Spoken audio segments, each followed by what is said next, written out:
Hi everyone! Welcome back to a day in the life of the foster triplets. Today we are speaking about a very sensitive topic. And before I go any further, I'd just like to encourage you, if you are sensitive to the topic of abuse, or you have children that you would not like to expose to this topic just yet, this video might not be for you. But if you are willing to go further with us into this topic, please stay tuned.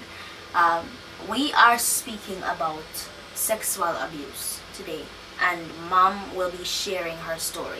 And Mom, I want to thank you for putting in the effort to share this with others to help them, because I know this is a very challenging topic for you, and I'm sure for others who have gone through this. You know, just opening up yourself to be vulnerable about this with us. We want to thank you so much for coming. And I want to encourage all of you here, if you know someone that might benefit from this story, please share. Please go ahead and share. And as we also, I think it's becoming a tradition now, as we asked you the last time, if you have subscribed, please put done inside of the chat. And if you have liked this video, please give us a thumbs up. And if you have shared this video, I want you to put a heart in the chat. I'd like to see those coming in right about now. Those like buttons with the thumbs up and the heart if you have, and the done if you have subscribed. Yes. I'm loving to see them coming in. Beautiful. Bravo. And once again, as she said, if you know there is someone that would benefit from this topic, please share it. Please share it. So I'd like to see you all, not see you all, but I'd like for you to start sharing this video, because this is a topic that is necessary. It needs to be spoken about. Thank you, Mom, for joining us here. I'm just going to leave the ball in your court. How did everything start? Okay, let me thank you for allowing me to share this story. And by virtue of me sharing this story, it's not for persons to be really looking at me. I want us to bear in mind the fact that there are so many persons who are affected, and some of them did get the support, and as a result of that, they are able to move on and to live productive lives. While on the other hand, there are some persons who are struggling even now, and they don't know where to go and how far, the steps that they need to take in order to get them from where they are to where they want to be. So this is something that I was a little bit hesitant to do. If you notice the part one, there was a part one with my story, and we said, oh, part two is coming, but part two should have been already in existence. Yes. But as was mentioned previously, this is a sensitive topic. So, you know, for me, I have to go through again and say, okay, all right, Nicole, you can do this, you can do this. Okay, you're doing this for others, so do what you have to do if it can make a difference to somebody else. So I guess that's the starting point. For those of you who did not watch our mom's story, Part one. Well, there was no part one added to it, but that would Yes. have been like the part one. It would have set the stage for what I'm doing today, what I'm doing now. So let me thank you for doing the dones and the thumbs up and the heart. Thanks for that. And for my story, I guess there's nothing spectacular about it. It's just that as a child, I was molested. Well, it started at a point where I did not know at what. I mean, I was too young really to know. I was told by an aunt as to when it started. But it's anywhere from about age 3, and it ended at when I was almost 6 years old. I was 5 at the time. And I'll say this, some of you might be thinking, oh, it happened when she was a child. So as a result of that, then she won't remember. Oh, but the fact is, if it happens when you're a child, 3 years old, 4 years old, 5 years old, a teenager, an adult, the wounds are just as deep. Yes. So unfortunately, when it happened, I think my mom, I must emphasize again, I grew up into a loving family. I was loved by my mom, I was loved by my dad, my aunts, and my relatives. And I lived into a big, they'd call it in Jamaica, a big yard setting where one house there, another house there, a shop is there. So people are always traveling back and forth into that space. And so when that happens, then you can think, oh, she's over there, she's there, when in fact she's not there. So many things can happen to a child, and you think that the child is okay just right there. So I guess that's how it kept on happening. And what the perpetrator did was to give the, create that level of fear. Don't tell your mother. If you tell your mother, what's gonna happen? If you tell your father, what's gonna happen? So they put a level of fear. So as a child, not processing that, you're trying to not to cause any problem. I'm here to say to child, adult, doesn't matter. It's not your fault. I just want to put that out there. So I won't go through too much details, except that I'd say that this is something that can cause anxiety concerns, depression, low self-esteem issues, so many.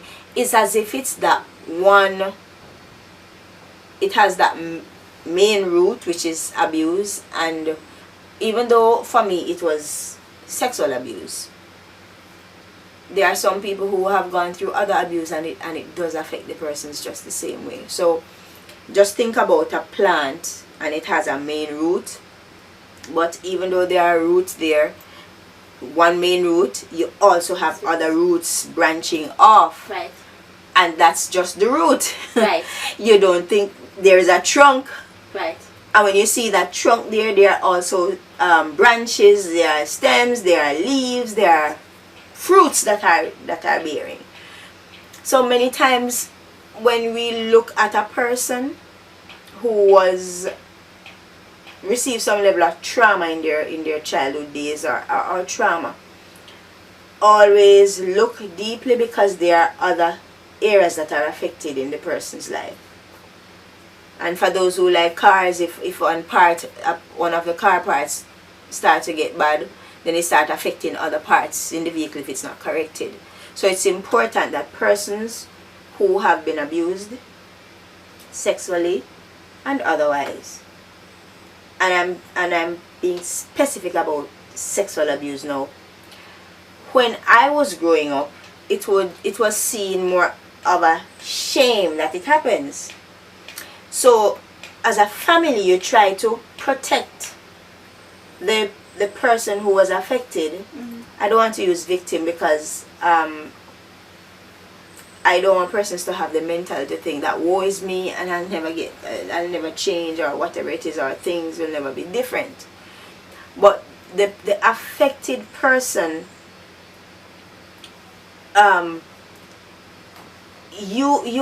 yes, you're shocked. Sometimes you're in shock, you're in shame, you're in disbelief. What just happened? I can't believe that this happened to me. But as the family members, looking at the family members, it's important that we look at the different persons who are affected, because the family members are affected too. That's true. The family members might be thinking, oh, I'm going to protect him, or I'm going to protect her by ensuring that we keep it very quiet and don't say anything. And then the person who was abused sometimes look and say, what had happened to me is not fair, and I was not treated fairly, because right. justice was not served. So even the mind of a child, if the person is walking freely, nothing happens, then in their mind is as if, is it that I'm not valuable? Why he wasn't locked up or she wasn't, you know, so many thoughts as a child or even as a young person. You, in your mind, you want to see justice served. Right. Right? So, and then as family members, you're trying to protect them, so you don't want to make certain decisions to cause any form of stir. You don't want the whole neighborhood to know. But sadly, sometimes, eventually, people start finding out. Right? So, Quick question, was there a level of anger or at least hurt toward members of your family maybe, because at that stage in your life you just wanted justice to be served and you felt wronged in a certain aspect? I was very young at the time, so for me, I think I was more shock as a child. So I became angry when I hit like the teenage years. Right. When it happened after a while, it's as if my mind, because of what happened, it's as if my brain shut down that part of it to say, as if it never happened. So I'm suppressing it. Yeah, I have that block. But even though when you see the person, there's this thing, but as if you're saying, I just don't want him to face it. I just don't want to deal with it. So you saw the person still walking around? Yes. And I guess the more, there was a point where I was so angry. I was angry at the person. And then there were times when I started to feel angry, maybe even at family members who would have known and I was thinking that I was sacrificed, in the sense that why is it that nothing happened to him? Because you're supposed to know, or you know, so what? And then after a while I started to process it and I realized sometimes even as the person who was abused, you lock yourself down, and the same way it frightens you. You become fearful, you become angry, you become confused, you become shocked. And that's the same way your family members are reacting too. They are shocked. How can this happen? I'm being so careful. This could not happen to my child. This could not happen to my daughter or my son or my wife. Because I have done all that I can to ensure that they are protected. So they have their own share of emotions dealing with as well. So I'm just trying to create that balance. Looking back now, I can do that. But as a teenager, being angry and being hurt, I wasn't thinking along that line. So there was a time when I was angry. There was a time when I was frustrated. There was a time when I was in denial. I was shocked, this didn't happen. This is not for real. I'm sorry. I know that there is maybe around the world, and especially in Jamaica, where children and men and women that are sexually abused, sometimes they are treated almost like the perpetrator, where they are exiled from their family. For children, the news would spread all around the school. They have to change schools, they have to go away, change communities, go somewhere else. And in this case, they are treated as if they are the one that did something wrong. I'm happy that you mentioned that, because that's one of the situations that I think that some family members are trying to prevent. So if you keep it quiet, then it's the hope that it will just go away. But it doesn't go away. The person who was wronged will have that feeling, will have to be going through all of that process. So unfortunately, many times the ones who are hurting, the ones who were affected, the ones who were abused are the ones who tend to keep on getting the hurt over and over, because if someone finds out in the community, then the person starts to spread the information. And I want to say to people who are sometimes genuinely, persons don't understand the hurt that it caused, but if you know of someone who was abused, it is not a good idea for you to show that you care by telling everybody. It doesn't work like that. If you can get help for the family, get help. But in terms of just having that conversation, it is not something that is very nice. Because always think about your child. If it were your child, or if it were your son, if it were your niece or relative, how would you want the matter to be treated? So the same way how you want someone to treat you, that's how you treat another person's situation, with that level of delicacy and sense and respect. Yes. So so the community, I see where the community has to see this as, it's not just that child or that person who was abused.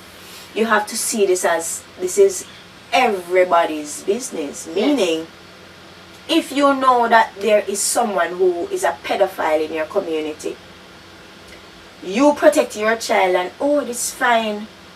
But when you see him moving very closely, or see her moving very closely with another person's child, you said, it's not my business.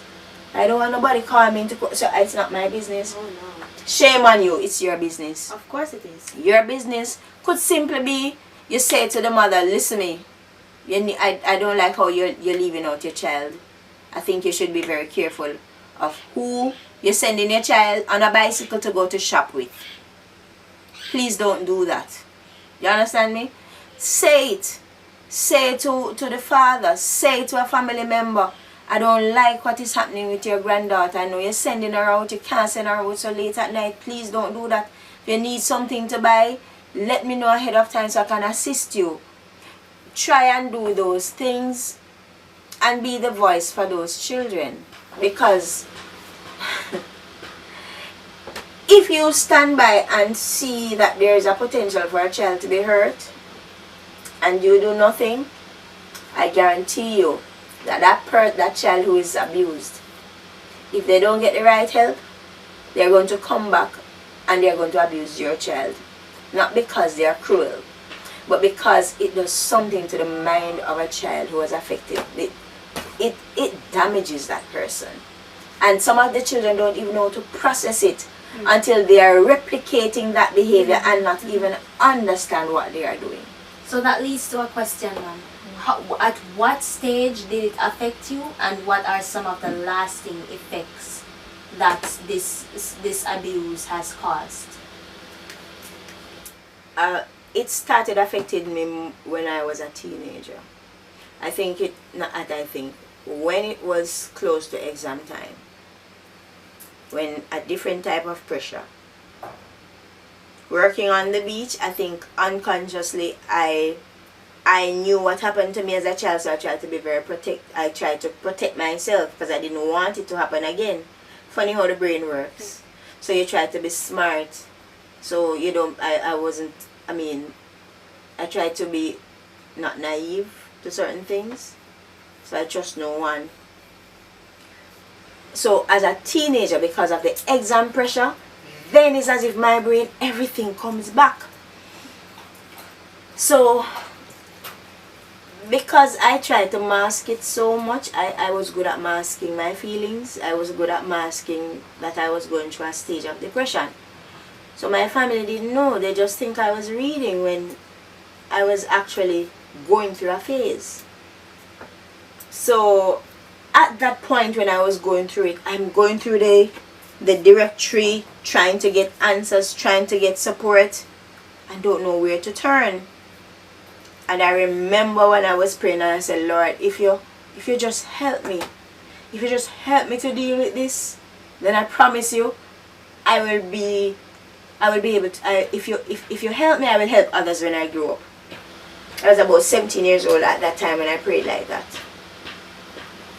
And strange enough, it's as if I am placed into a position at some times where it's as if I don't know the persons, but for some reason it's as if it's magnet, where I'm always placed at a position where those people need help. People who went through what I went through, males and the females. And I'm able to offer that level of support to them. And at some point I would say, oh God, I don't think I can fix this. I can't deal with this one. The Lord, there is the whatever support there is, and I'm telling God where the other sources of help can come from, while I'm trying to turn on my heel and on my heels and just run. Because you have to face your trauma every time you see a case like yours. That's right. It's as if it comes back to you, and you and I'm saying, God, not today. Yes. And sometimes even it's as if Marquin will even, if someone, let's say it's a phone call and someone is asking for help, I am pretending as if I am not there, and he's pointing at the phone and he's saying, and I'm not looking at him, I'm looking the next way as if I'm saying, I can't do this. This is not for me, this is not for me, and I'm looking the other way. And then the Lord will just remind me, remember the promise you made me. Right. And I said, give me the phone. Right? So it happened, it affected me more at teenage years. And what was the other question again? And what are the long-term effects? Oh, long-term effects. Many people would think, oh, it happened such a long time ago. Just forget it. No. Just live your life and forget it. Look at you now. Right? They'll say that to young people, or you're a big woman, this happened when you're a big woman and you didn't marry already and you have children already. So what? So what? It is as if a part of you was just ripped away from you. Right? So it affects, regardless of the stage of your life, it does affect different people. It affects you. So long-term effects, for some people, it could mean a young lady who was well behaved, go through with her schoolwork, nice young lady, and all of a sudden this young lady has become promiscuous.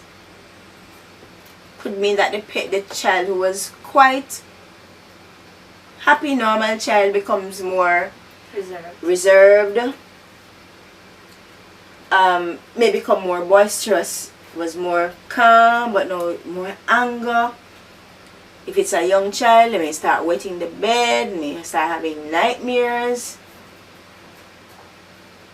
start stealing, because children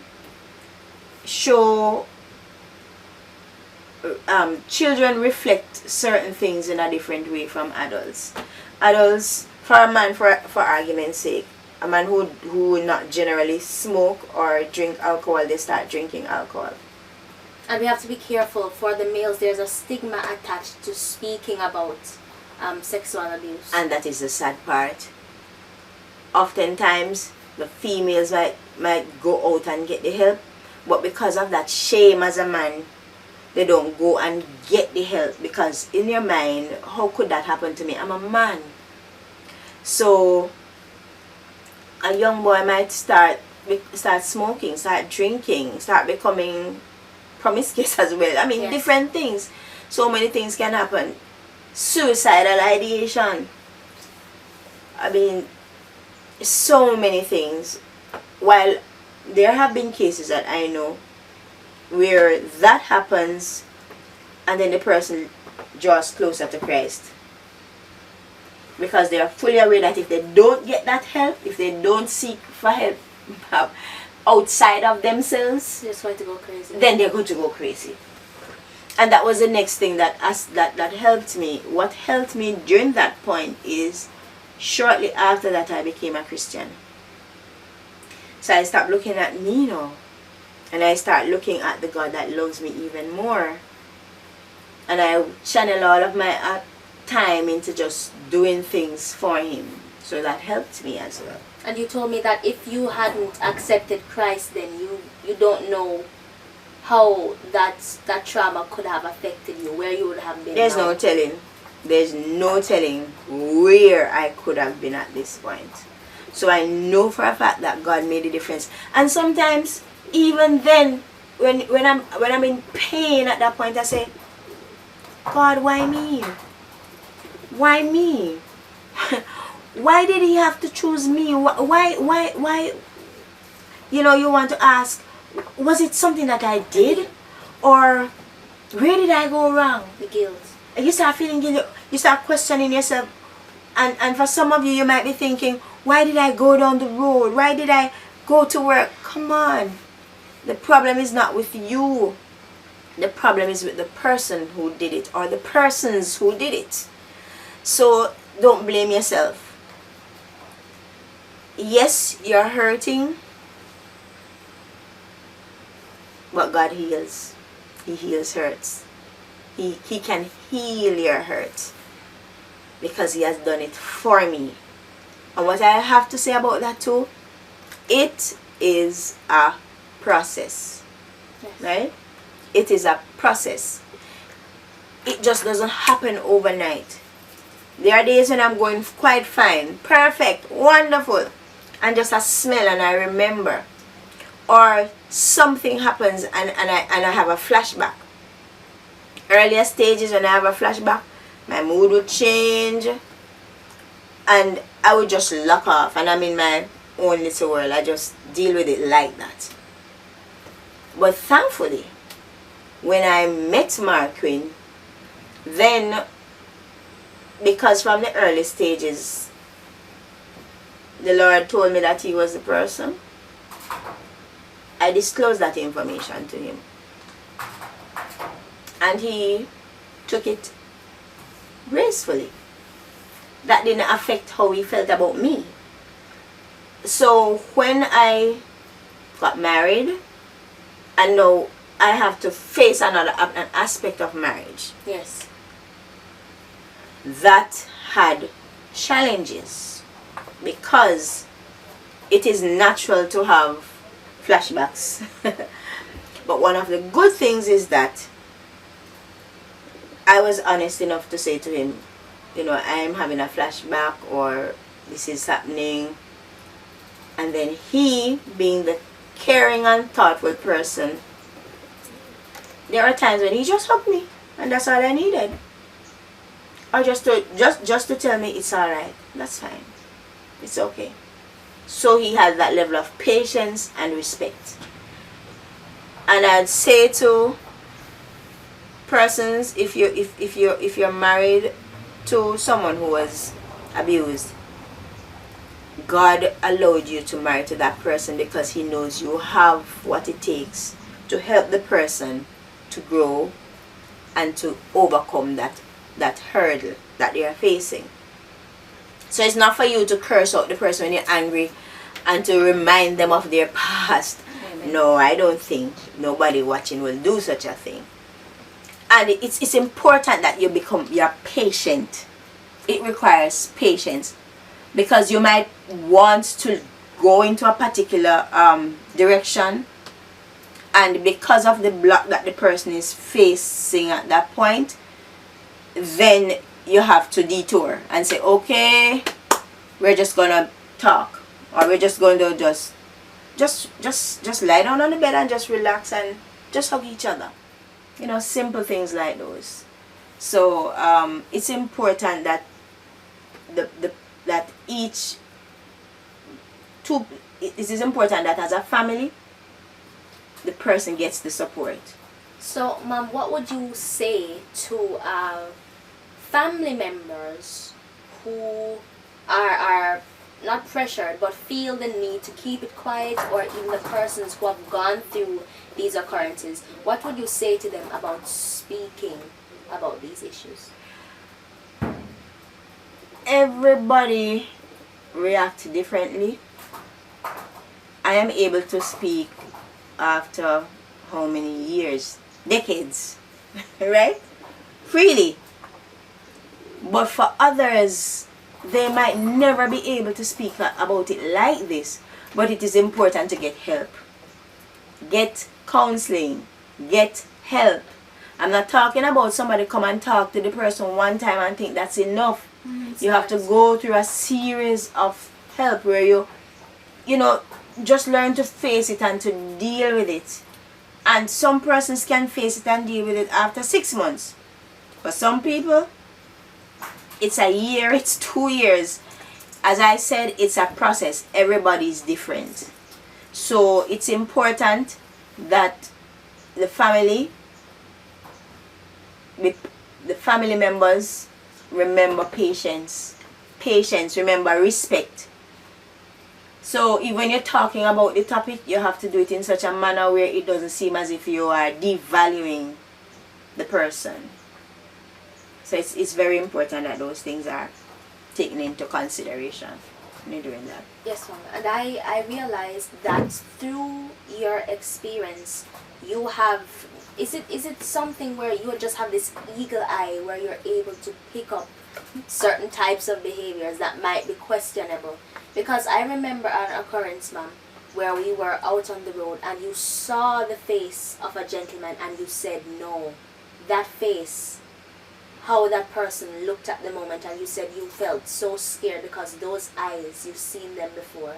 They're predatory. Predatory eyes. Oh, you mean a man who was with a little girl with a child at a certain time? I think yes, I think I remember. I think my experience won, but my level of study has also helped me. And I don't know, I don't know how to explain it. But I guess other people have the experience. You just see somebody, the way he's reacting to a child, and you're just not comfortable. You're saying, oh, that's not right. That's not right. Yes. So maybe experience, yes, and study. As you were saying, people say, oh, just forget about it. Time heals scars, and I don't think they really understand the depth of the scars that people who have suffered different forms of abuse face, and this is something that they have to carry with them for basically the rest of their lives. It's not only about dealing with it, but there will be times when there are flashbacks, there will be times when there are things that might send you into a spiral, and you have to know how to keep yourself grounded and tethered into reality. And when you spoke to me about facing that for the first time, when I was younger, I think I started recognizing the depth of what other individuals face, and how hard it is for them to really go out there and do what they are doing.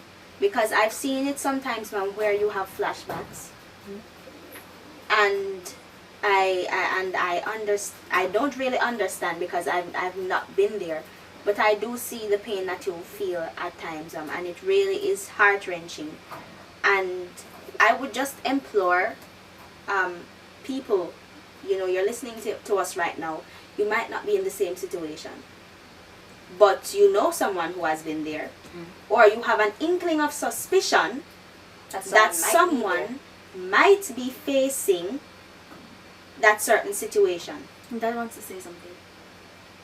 You need to know that you have to stop it. Not because you're not in the situation. We are our brother's keeper. By the fact that we are all from Adam and Eve, we are all related by some shape or form. And because we are children of God, it means that we are supposed to protect other individuals. Protect your brothers and sisters. And I'd like to bring that in here to kind of... I'm not going to come in really. I just wanted to ask, what can parents and guardians, family members do to protect their children? But we may also want to extend this beyond children, because we know that even now there are adults who experience some really difficult, uncomfortable situations. So how can we, as a people, what can we do to help to protect ourselves and to protect our children? As parents, as guardians, as caregivers, it is important that you create a protective protective barrier around your children. You can't be around them 24/7s, but starting off with your space. If you don't trust the neighbors next door, based on what you're seeing, have some arrangement where your children know, okay, you only play outside when an adult is out there watching you. You don't go over there, so if they're calling you for anything, don't go. You know, those simple things. Don't just trust people because they're family members or friends. Most of the cases of abuse happen to children who they know the perpetrators. It could be a family friend, it could be a family member, it could be people in the community. They know these persons. So protect them. Talk to the children about abuse. Talk with them. Let them know. People tell you not to talk because they are afraid. Because they know that if you talk, then there are consequences. So tell them, if anything, if somebody look at you a certain way, if somebody wants to touch you a certain way, the first thing you do if somebody wants to touch you, make a lot of noise. Your voice, your mouth, you have the first weapon, which is scream. Help! Make noise.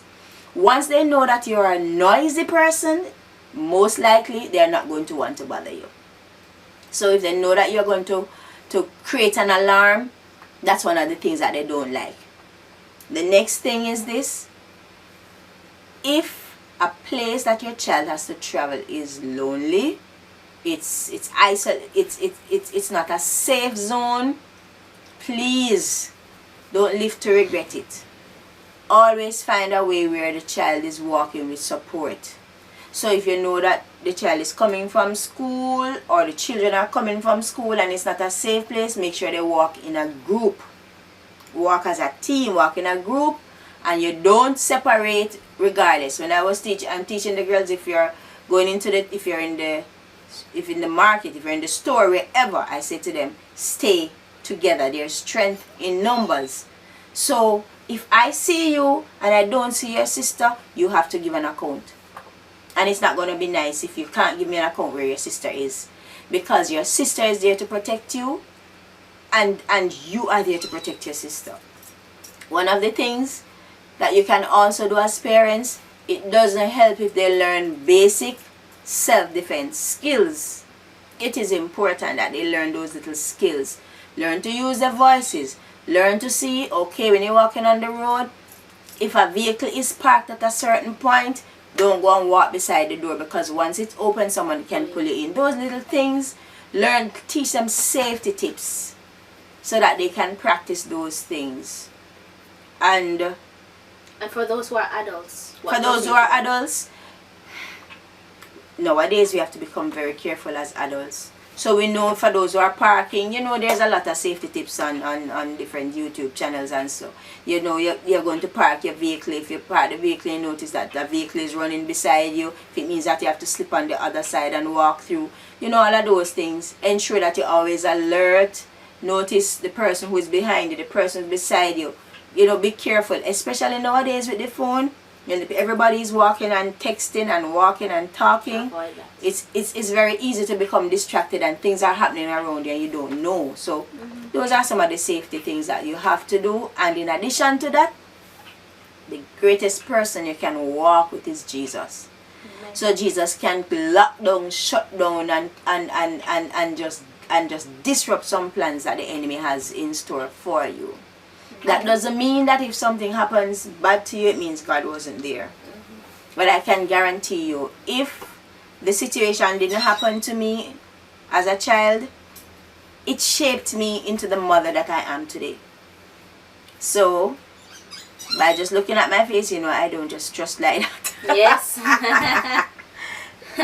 Doesn't matter, no disrespect, but that's a part of the rule. They call my mother Mama Ratty. Mother Rottweiler. Mother Rottweiler.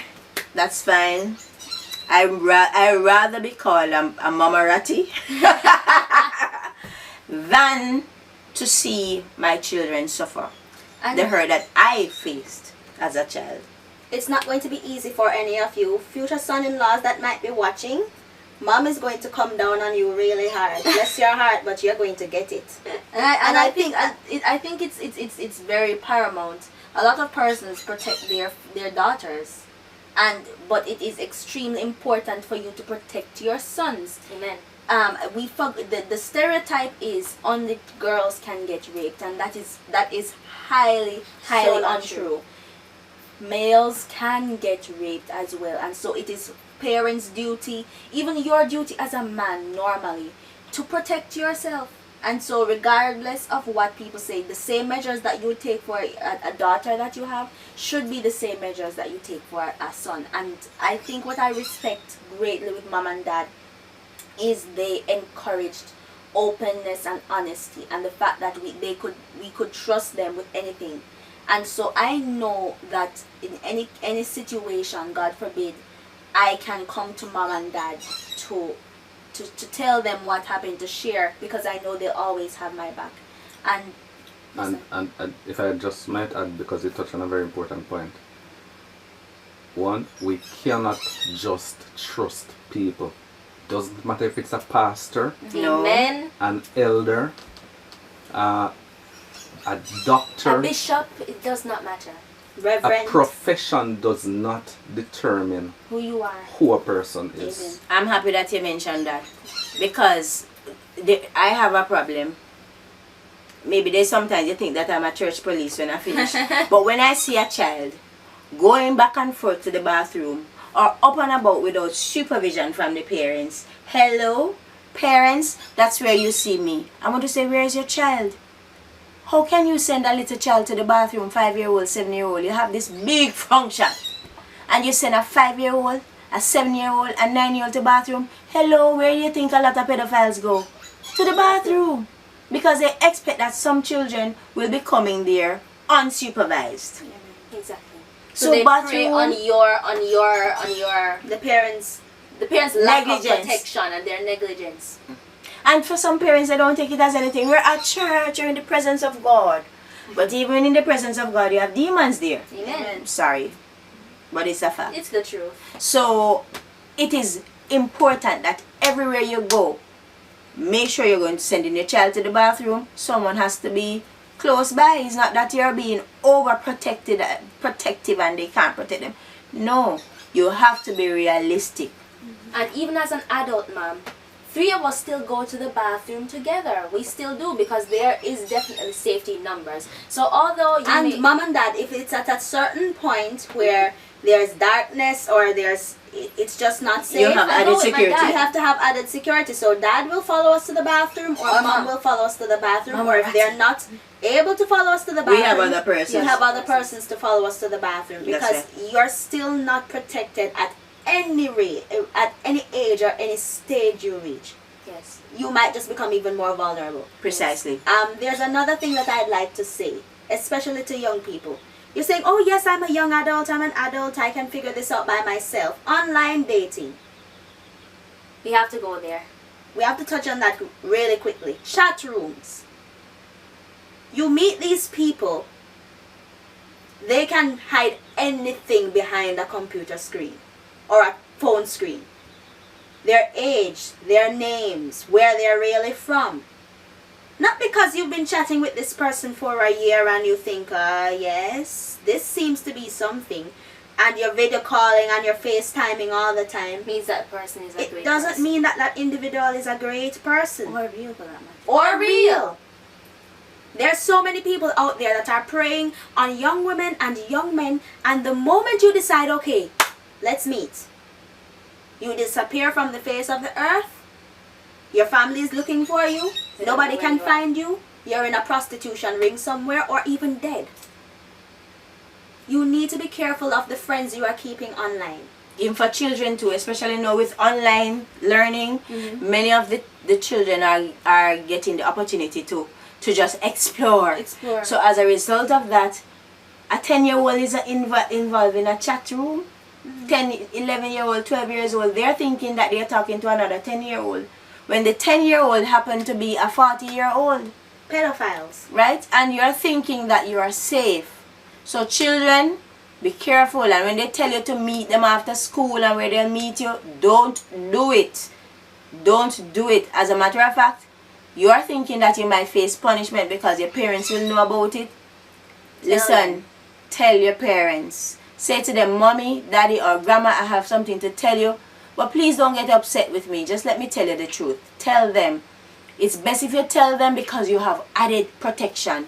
And Grandma and Grandpa, don't knock them cold. Meaning, don't pressure them to the point where you're telling them, how could you do that? They'll never tell you again. They won't tell you again. The damage is already done. What you need to do is to solve the problem, so they can trust you. That in the event they have other problems, they can come to you and say it without fear. And Mom, I got another message for our viewers out there, and it's a very important message. Grooming, it still happens today. You mean sexual grooming? Sexual grooming still happens today. On chat rooms, as was mentioned before, you're groomed to become a certain way, and even family members, friends, persons around you with children will try to groom them sexually. So be careful of that, parents. And let me explain. I'm sorry. When she mentioned about sexual grooming, it's basically the perpetrator starts with simple things. Oh, you're looking so lovely. Oh, you that. Oh, and then before long they start to offer them some things. They want to give them phone card. They want to buy them, well, in Jamaica, KFC chicken, KFC. They want to give them different gifts, gadgets, phones, and expensive stuff. And they're preparing the way so that when they make other advances, it will not be of a shocker. So little sentences, provocative sentences, all of those things are called sexual grooming. So look out for those things. And listen to me, I have to say this one. There are some women who have nice children. It could be males, it could be females. And before long, you as a mother think about it, mothers. You as a mother with some little teenagers. You as a mother with little teenagers, nice little girls coming up, or even younger than that. Right? And this man all of a sudden has taken such keen interest in you that he will start to take care of the children for you and carry things for them. And you say, oh, this is a nice man. Open your eyes and look. Yes. Sometimes it's not you they see. No disrespect, mommy, you're pretty. And you look nice. But some of them, they look over you and they're looking at their children, looking at your children. And it's the same thing for males. Yes. The same thing for females. They look past you, mother, and looking at your son. Because right there, they are fulfilling their sick thoughts and their sick ideations, right? So I want you as parents to be very careful about who you have in your circles. There are some of you who are parents or family members, and because of the trauma that your child faced, you are affected by it. You may need to get some help. You may need to seek counseling for yourself. But remember the person who is also suffering. Go and get help for that person. Seek professional help for the child. For the child, it may happen in childhood. They may need the help now as a young person, as they seek to transition to another stage in their lives. Get help for them. And the last person I have to talk to is you. Yes, you. You who have abused a child before. If you have abused a child before, or if even you have abused a person, an adult, it doesn't matter. You have caused hurt to others. And I'm telling you, you need help. So you need to get support. Because if you don't get help, you're going to mess up other people's lives, and it continues. And you know what happened? The sad thing is, it becomes a curse. So it follows in your family. So if you have children, it's going to affect your children. So go and get help. There are some of you who you yourself, you were abused. And then you become an abuser. I'm really sorry about your situation too. But there's hope for you as well. Seek professional help. Because not because your life was damaged, it means that you are going to hurt everybody else in your path. Because you are actually, what do you want your legacy to be? I'm sure you don't want it to be like that. So I'm speaking hope to everybody. If you are abused, there is hope for you. God, if God can do it for me, where He gives me family and loved ones to care for me and to give me that support that I need, and just to know that He is present. If I can get the help, it means that you can get it too. For family members, don't be ashamed. It's not the person's fault. Get the support and love them and build them. Sometimes it seems as if they're going back down, as if they are regressing. Come on, they're having a relapse. Just pick up the pieces again and support them all over, because it happens. It's not that the counseling session did not help. It's just that as you go through phases, things happen where you start having flashbacks and so forth. And I'm reminding you, please, the rest other persons, if you are a perpetrator, get help. There's hope for you too, because Jesus loves you. Thank you so much, Mom, for sharing your story with us. I know it was challenging for you, and for some who have gone through that experience, I know it was challenging to listen. All of us in general, we had a hard time listening and speaking about this.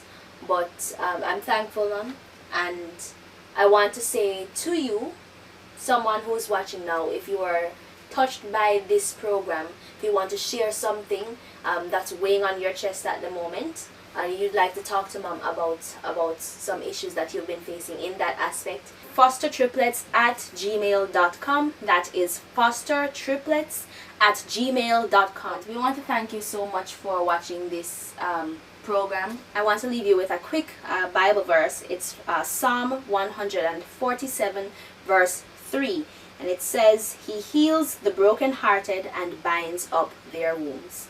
And so you might be brokenhearted now, but I'm sure that you will receive your healing, because Jesus, He heals your broken heart and He binds up those wounds that are just giving you a hard time.